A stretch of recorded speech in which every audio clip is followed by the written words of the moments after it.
Regards from Shanghai. This is the most dynamic and multinational city of China. I would say the country of the 21st century, at least the one which really define how our future will look like in the nearest time, especially in relation to russo-ukrainian war. So in this video I would like to speak with two experts on China to examine and understand better the relation on this geopolitical situation on behalf of the Chinese policymakers. I hope this will be insightful and interesting.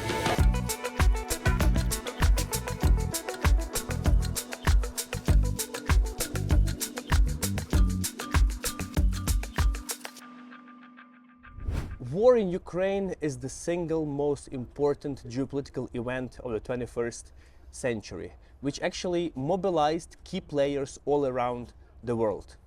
Most of the countries are pro-Ukrainian and anti-Russian.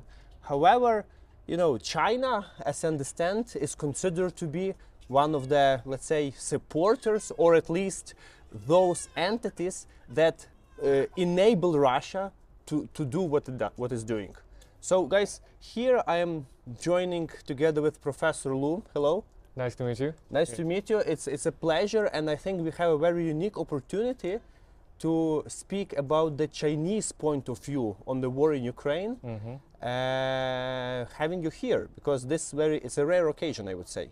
Yes, and when you mentioned about China's position about in terms of enabling Russia to do what it has been doing, I would say since 2014, I would personally refute that position because, as you know, that I just finished a national visit in Ukraine in the past month or so, and I think one of the general impression which I got from the Ukrainian public, not necessarily from the officials, but from the Ukrainian public, is that China is on the Russian side. Yeah, that's like what people allege in general in Ukraine and maybe in the West. Yeah. So it's not. Yeah. Okay. So just to be sure. Yeah. So this is one of the constant argument, the constant view I would present. I would say that China has stated its position very clearly, and especially with regard to Ukraine's territorial integrity and sovereignty. And in very recent times, China repeated that it will respect the 1991 Ukrainian border since its independence. Okay. So, judging from that position, I would not say that China officially is on the Russian side. And of course, right now that we don't see any evidence of China supplying strategic weapons to Russia. So has been an argument when the Ukrainian officials are talking to the Chinese officials. Chinese official will simply say, if we actually support Russia, the war will look very differently right now. Okay, so what can you tell about the official votes of Chinese government in the United Nations? So basically, they don't condemn Russian aggression. Yeah, because it is a thorny problem for China. So before the war, China enjoyed relatively good relationship with both Ukraine and Russia. So right now that I think since last year that China has been forced to pick side. And I think that in a way that China in principle does not want to choose sides on this issue. It's been really kind of difficult for China because Russia for the past 10 years or so has been an important strategic ally and partner for China. So openly condemning Russia would also mean that Russia probably will suspend any political support it has been giving to China in the past 10 years or so. So this is going to be a hard choice for China. Even on the moral side, I would say that it's not difficult to judge who is the aggressor here. But on the strategic sense, that China finds it very difficult to openly condemn Russia because it fears that it will end up in a very similar position in future, being isolated and sanctioned by the West. So what then China stand for? Because here in the West, we tend to tell that if you permit something, if you tolerate something, it means you support it. Yeah, China's position is not like black and white basically. So that by talking both to the Ukrainian side and also to the experts around this issue, that we can find that China's position probably can summarized. China has its own peace proposals, of course, but I think that we can summarize China's position in more like 3 lines. The first one, of course, as I previously said, respect territorial integrity, the border since 1991. This number one. This so is restoring territorial integrity. Yeah. The second one is that China clearly states that it is against any use of nuclear weapons or the use of nuclear threat. So that is definitely the bottom line and red line for China's foreign policies. And the third one, that China has been in a way that calling for all parties to find a political solution to the conflict, which means that China is in principle against of supplying weapons to either side. So this is basically what China's been doing, saying that, okay, we're not supplying Russia, we're not supplying Ukraine. By doing that, I think it's China's wish, saying that, can we have a political solution to this as soon as possible?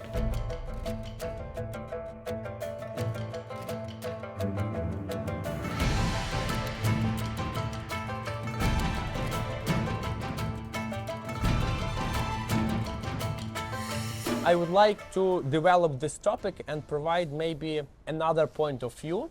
So here we have Maria Makarovich, who is a Ukrainian, can I tell you a scholar, the geopolitical scholar or not? Better expert. Expert, Yeah. but an expert on China. Expert on China, and I know you research the position of China in the geopolitics. Now we are in Taiwan, for example. And can you briefly summarize, in your opinion, what China stands for in regard to Ukraine and the russo-ukrainian war? First of all, on public statements, China always says about peaceful plans and about importance of peace in the world. But meanwhile, we need to understand that China has strong cooperation with Russia, and they keep doing it, have been doing this for 2 years of full-scale invasion. So I think we don't need to understand what they say. We need to understand what they're doing all this time, and this is more important for us. So even though that they published this peaceful plan, they didn't include any possible solutions, just general statements. They still cooperating with Russia. What's the main interest for China in this situation? I think the main interest for China right now, not let Russia to lose. Because for now in the European Union, for example, because I was a witness of such discussion, public and closed-door discussions, the European Union now thinks about China, about countries that can bring next huge war after the Russia. So the crossing lines between Russia and China, and if when Russia lose, all attention of democratic world will be paid on China, and then China will probably need to forget about Taiwan for a long time, and China wants Taiwan, wants to occupy this country so much.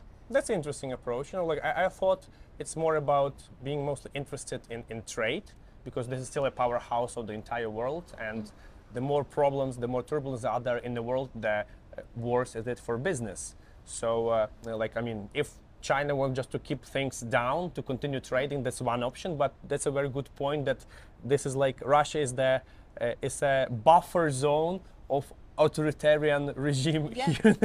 Okay. Yeah, so it's one of most reason why China do what it do. So obviously for China it's important to keep trading activities on a high level and with all over the world. But also we need to understand that it's hard to block China. Yeah. China has huge economy, second in the world.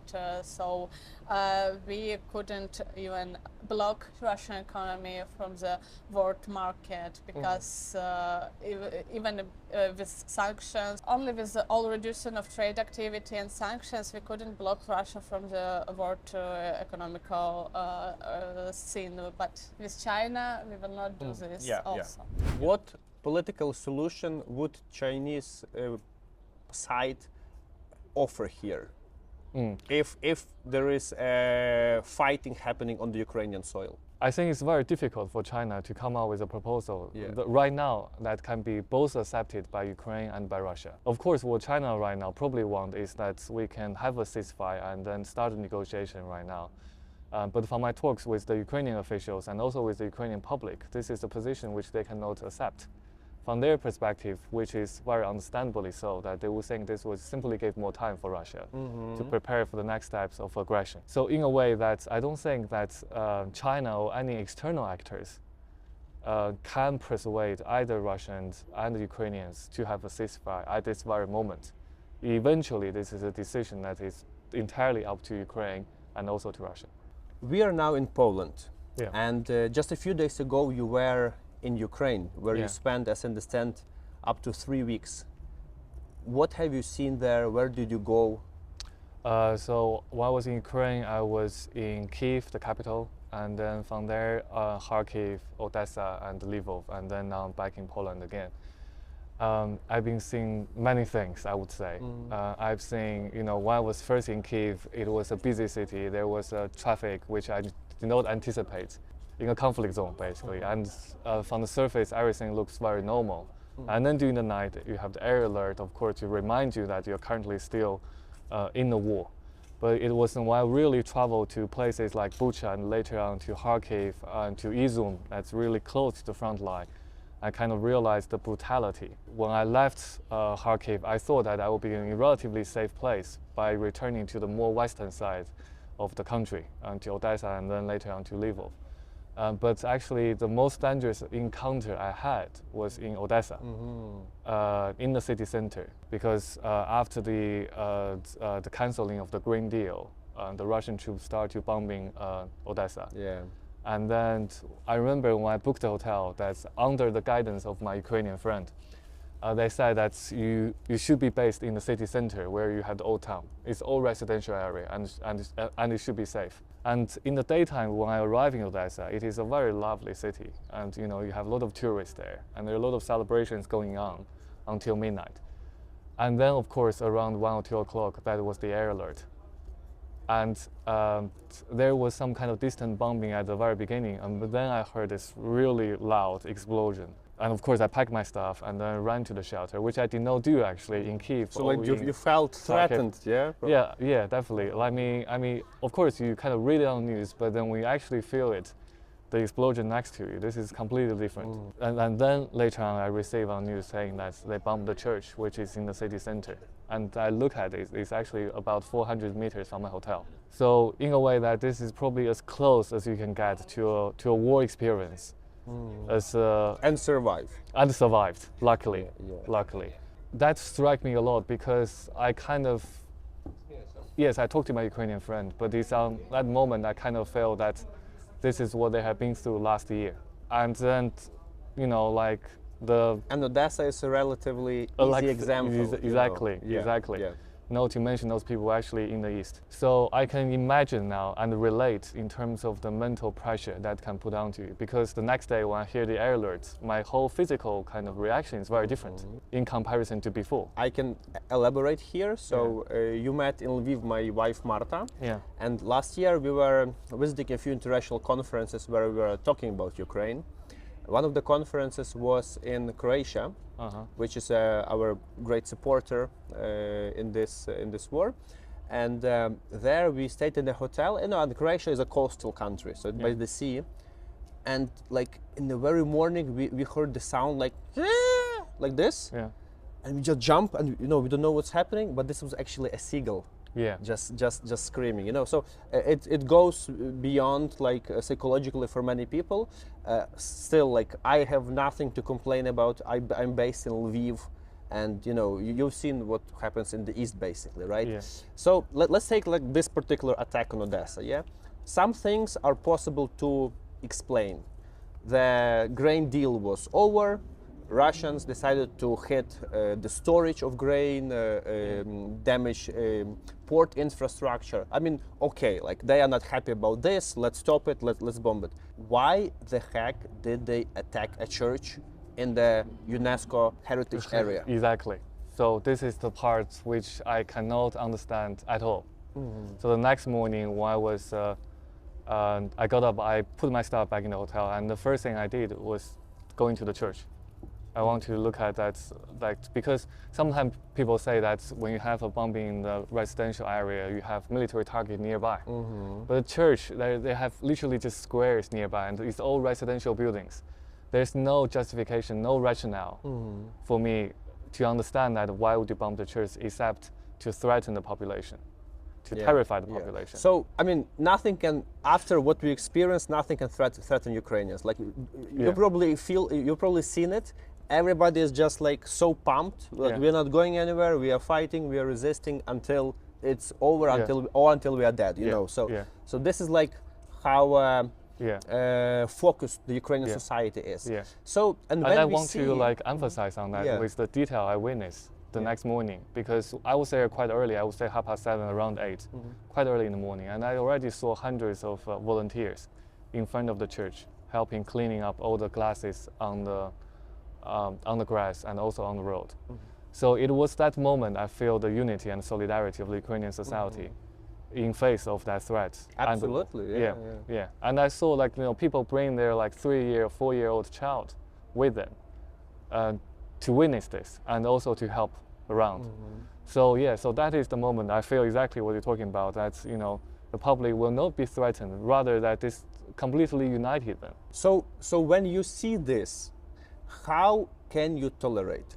How the Chinese government, which are the same humans as us, with empathy, with probably some kind of feeling of justice, how cannot you condemn if you see this, which is already like so evident? Yeah, but like the thing is that not every Chinese have the experience of going through this.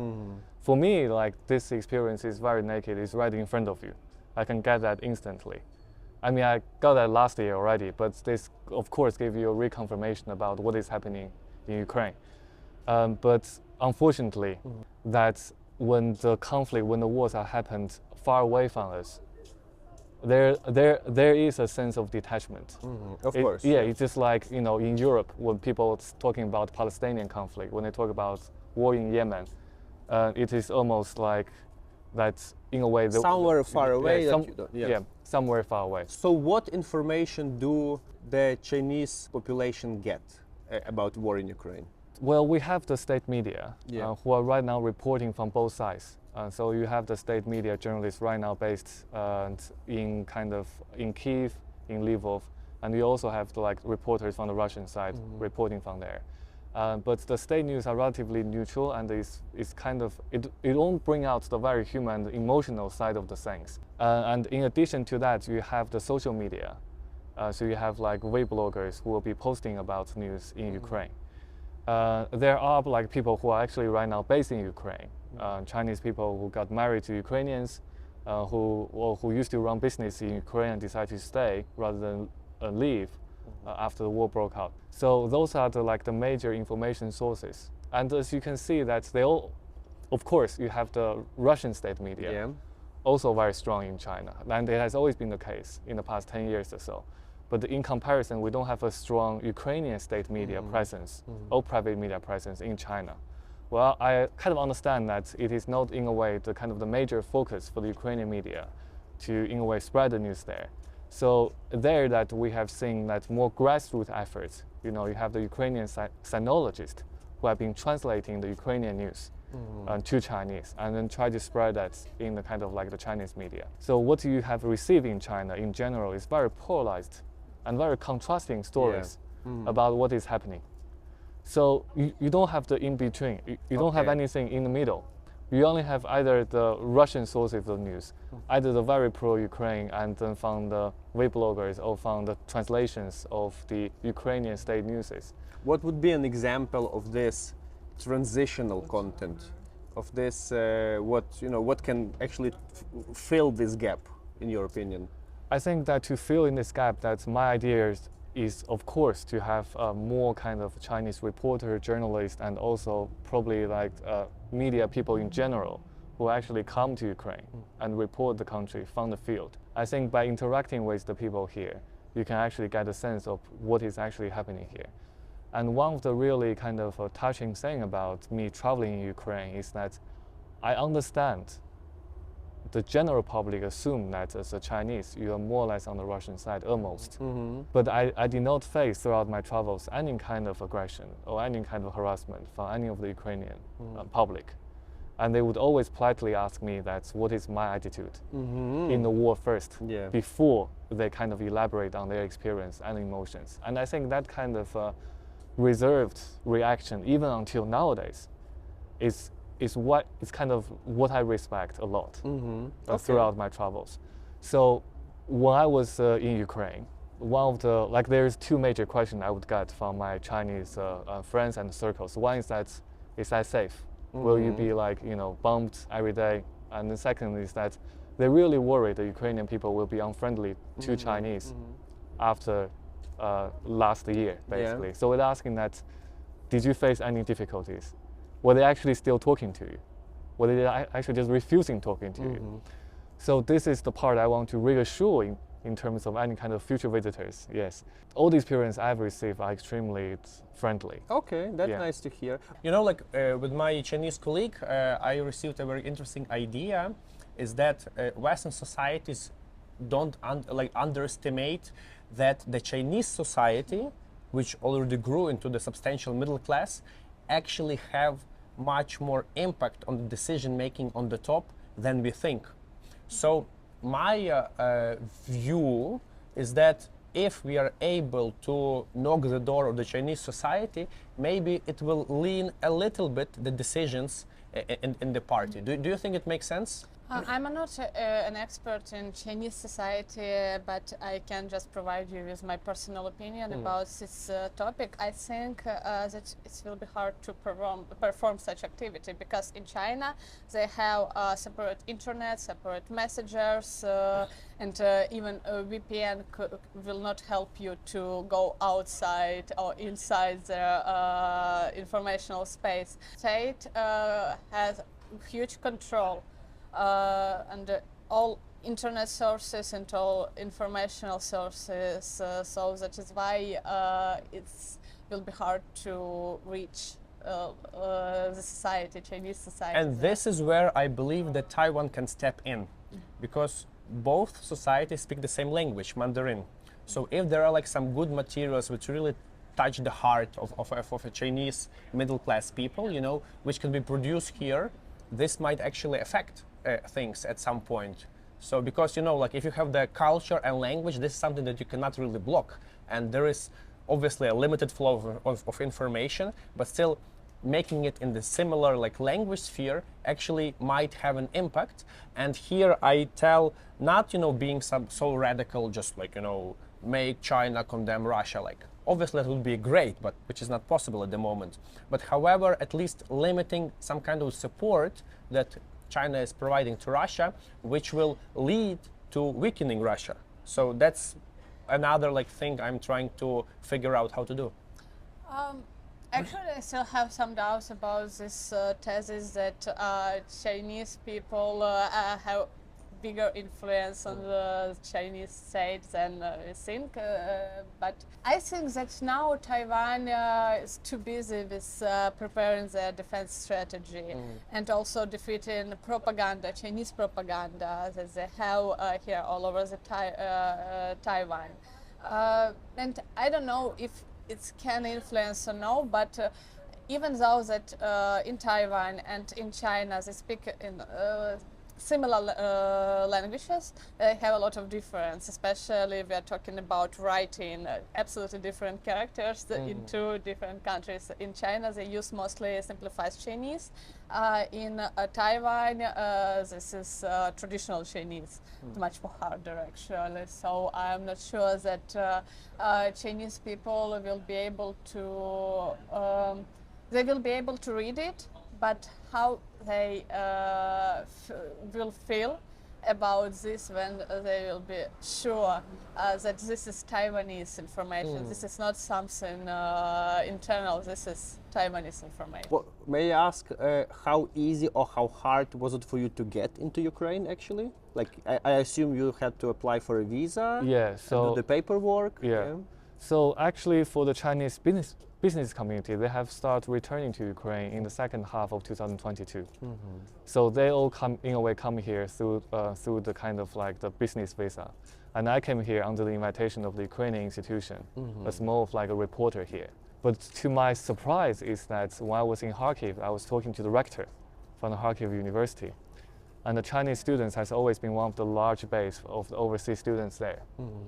And she told me that actually the enrolled Chinese students was actually on rise during the war in comparison to before. Really? But Yes. for distant education, not Yeah. personal Yeah. So right now in Kharkiv University, that even people who are based in Kharkiv is still online. But she told me the story about Chinese students who moved from Belarus to Ukraine during the war to study in the Ukrainian universities. So I think this is another sign in terms of that actually on the grassroots level, the communication or the exchanges actually are happening like much more than we anticipated. At least than what I anticipated before going to Ukraine. Okay. As I understand, you also have affiliation with university. Yeah. You are a professor, a lecturer. Tell us a little bit more about your profession in Right. the educational system. So I'm currently teaching at the Chinese university. So I'm teaching international relations, and my major focus is on international conflict. So for the most of my studies and also my research, I basically travel to conflict zones. So Ukraine, so before Ukraine, I was in Syria, Myanmar, and Colombia for similar researches. So in a way, so that is basically what I do. Before coming to Ukraine, that I want to look more into in terms of the Chinese engagement in any kind of future kind of mediation or negotiation. But after getting about the Ukrainian perspective on the war, that I right now gradually felt that should be a decision entirely up to the Ukrainian people to decide. Because we have witnessed, to be very honest, we have been witness of fatigue, even in the West, in terms of that to what extent and for how long we can still continue to support Ukraine. Even with the fatigue going on in the West, if you talk to the Ukrainian people, you can still see the morale is still very much Still there, yeah. it kind of still there. And I think that in a way that this largely reminds me of the Chinese public during the Second World War, of that morale. And very similarly, of course, at that time, that people saying that China is a very weak country. Without the support of the other great powers, it can never really last for long. But actually, in a way, it's exactly at the moment that shows the national solidarity and the national state building that in a way puts China to continue the struggle until the end of the day. So in a way, for China, the Second World War is never really starting from 1939. It's starting as early from 1931. Exactly. So so we spent more than a decade to finish it. Now, Do Chinese public relate to Ukrainian war similar to what your grandparents used to struggle through the 30s and 40s? Like, do they build this mental bridge actually? at the very beginning of the war, yes, this is the instant kind of comparison they would have in mind, because it's very similar. Because in China during the Second World War, Japan first took Manchuria in 1931, and then ignored by the international society. And then after 6 years, 1937, started a full-scale invasion. The timeline is so similar to what happened here in Ukraine, first with Crimea and then later on extended to the full-scale. Same with the München, first grab of Anschluss of Austria, then the Czech Republic, and then the open invasion of Poland. Right? Exactly. So of course that is one of the first kind of in a way kind of case people related to when they kind of read and heard about the case in Ukraine. But unfortunately, this is not the case has been emotional kind of comparison people have been make in the West. Or like from the Chinese. And I understand, clearly understand it. It's just your geography and your affiliation to a particular place. Another angle that I heard is that many Chinese people might relate themselves to the Ukrainian topic by having this feeling of a victim. During World War II, Chinese people suffered a lot, as many people all over the world, but they were like the boy which was beaten basically.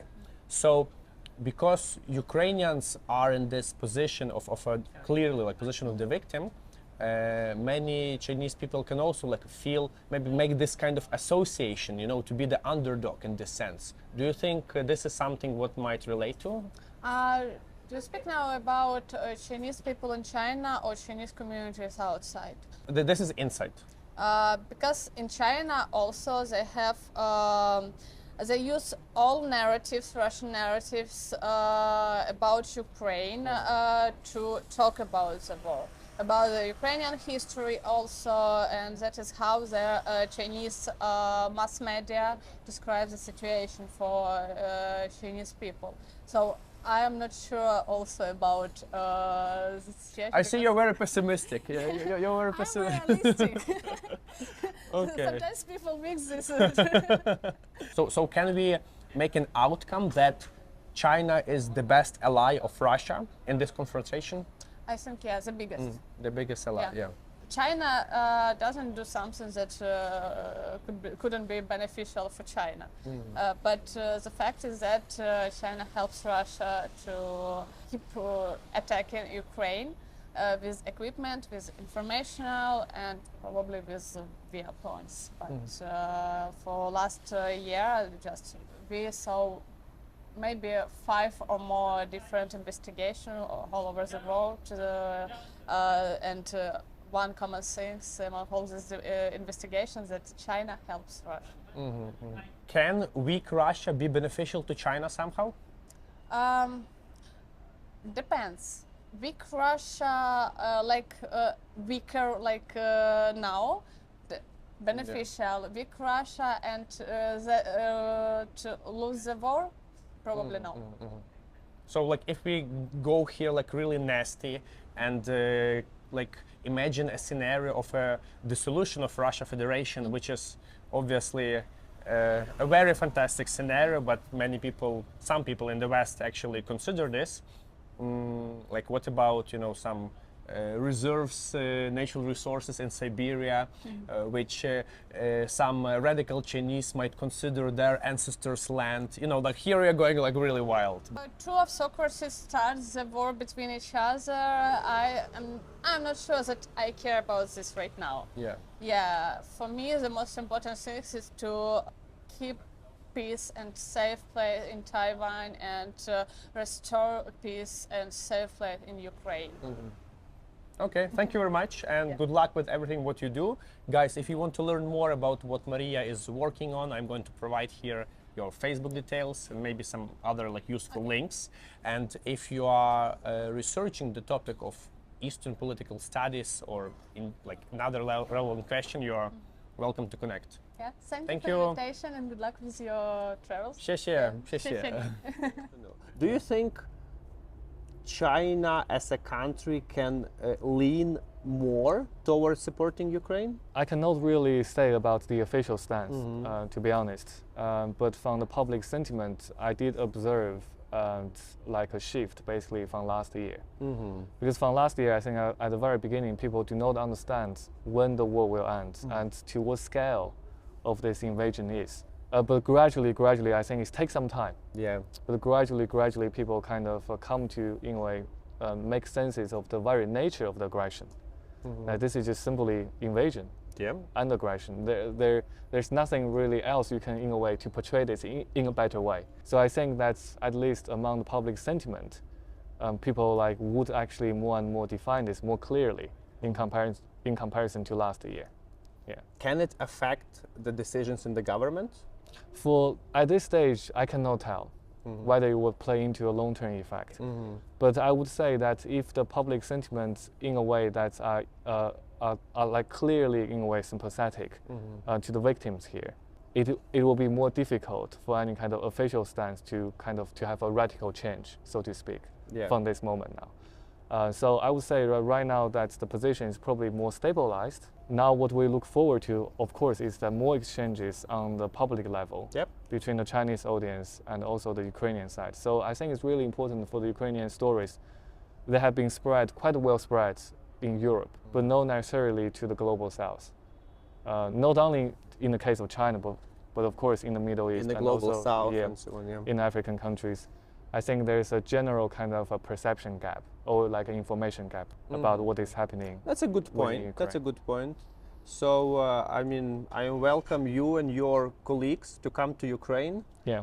I am working hard in establishing more and more international bridges, which will eventually help us finish this war on the favorable terms. Yeah. Thank you very much for this. Yeah. And just for the end, since you observed many conflicts all around the world, and this is your profession, you have a deep understanding and knowledge of many conflicts. Like, could you draw any lines between conflicts from in other countries and the war we have now in Ukraine?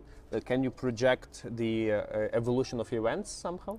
Yeah, people ask me about this question when I was in Kiev. And actually, when I was in Ukraine, I find the story, in a way, the story here is much simpler than many other cases I've been to. Because the other cases, the other country I've been to, almost in every country of them, there is an element of the civil war. So it's about people within the country fighting against each other. But this is not the case here. You are facing an external aggressor. So in a way, the story is much simpler here. It's more black and white and more easy to understand. Yeah. So in that sense, I do not think that the peace building process will be as complex as in other countries, as in Ukraine, because you don't have internal divisions to resolve, so to speak. But I think the greater kind of uncertainties are risk in terms of, for example, the nuclear weapon, whether there will be any further nuclear threats. And when I was in Kharkiv, I realized there is going to be a long-term issues with the demining.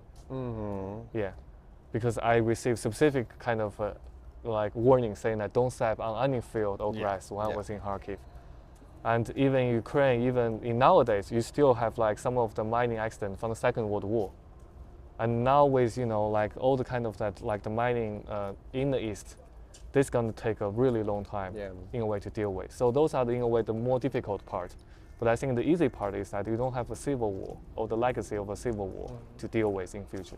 I'm very grateful for your, first of all, for your visit that you came, because visiting a place already means a lot, right? And I'm also very grateful that I have a chance to